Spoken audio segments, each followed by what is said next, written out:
I suppose a positive step in the right direction, hopefully. We were in the Labour Court this morning for talks with the Labour Court judges, and they seem to think that there's room for talks, which for the last couple of weeks the HSE and the National Ambulance Service Management hadn't engaged in. So it's a step in the right direction, and the Labour Court will be involved. It is they brought both parties into talks today and met with them separately. So they've sent people home with, I suppose, some homework and some thinking to do for the weekend to see where this can go next week, with a start on Monday morning. And they have asked, the Labour Court have asked for the planned strikeage on Tuesday and Wednesday of next week to step down, just to give a bit of breathing space to allow that to happen, but recognise that there is the option of strike the following week, which would be for 72 hours. And that's the 72-hour work stoppage plan for the 26th of May? That's correct, yes. So as it stands, will that still go ahead? That's currently still on the cards because we don't know how these talks will go. Okay. Has anything concrete come out of today, or is it more of an indication that things will be discussed further next week? So it's an indication that things will be discussed. There was no specifics discussed today, other than that there is room for people to sit down and talk. I suppose there was such great support for the ambulance service workers on the front line, on the pickets on Tuesday of this week, and such coverage of it in the media. And I think the message that we had been trying to get through to management was covered and got across so well, and so much public support, that it would be very difficult to not head into talks, and we're delighted that that's now happening. And of course there had been much criticism of the HSE's handling of the situation prior to the strike action, which took place for 24 hours on Tuesday. Do you think that that action taken by ambulance staff has had an impact, or a positive impact, on the way that the HSE is now engaging with members and with unions? Well, I suppose it has forced an outside intervention, which is maybe what was needed. I suppose the ambulance service and the HSE would say that they had reached the limits of what they were able to offer.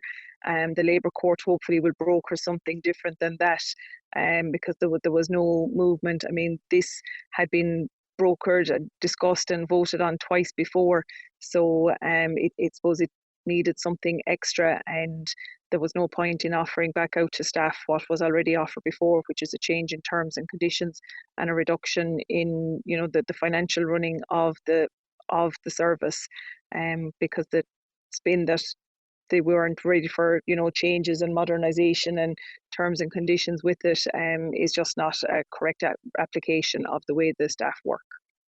Outside of what's being asked for by unions in these negotiations, we heard earlier this year that new ambulances are set to come on stream in Clare in the near future. Will that have a positive effect on the service and how it operates?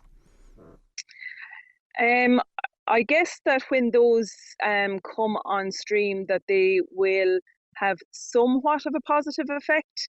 It's still a very slight increase on what's needed. We're 2,000 people nationally short of paramedics on the front line, and this is going to be a small increase on that. And in the Midwest, with the city in county in Limerick, and that being the sole site of an A&E in the region of the whole of the Midwest, we can keep filling resources, but we have to fully resource the whole region, so that the rural resources that are in County Clare will be able to maintain and get their way back to the county to maintain that service. Just finally on this, Orla, you said that as it stands, that 72-hour work stoppage will go ahead on the 26th of May. I think anybody can imagine what that might look like and the impact that might have on people. But just to kind of spell it out, a 72-hour work stoppage, obviously not something that's taken lightly and not something that staff necessarily want to do. But what kind of effect could that have on patients in the county? It's definitely not taken lightly. 72 hours is a full 3 days and nights. Like we had 24-hour stoppage this week, and that definitely wasn't taken lightly. And as well as offering coverage on the day of that strike, we had staff coming off the picket lines to go and answer calls where there was no resource available from what was on cover.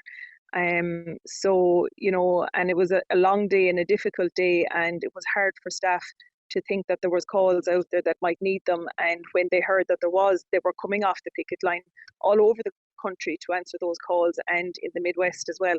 So the fact that there is still the possibility that those days will go ahead, I suppose, if talks break down, I suppose would be a concern for everybody, but they're there as a means if needed, and hopefully it won't come to that.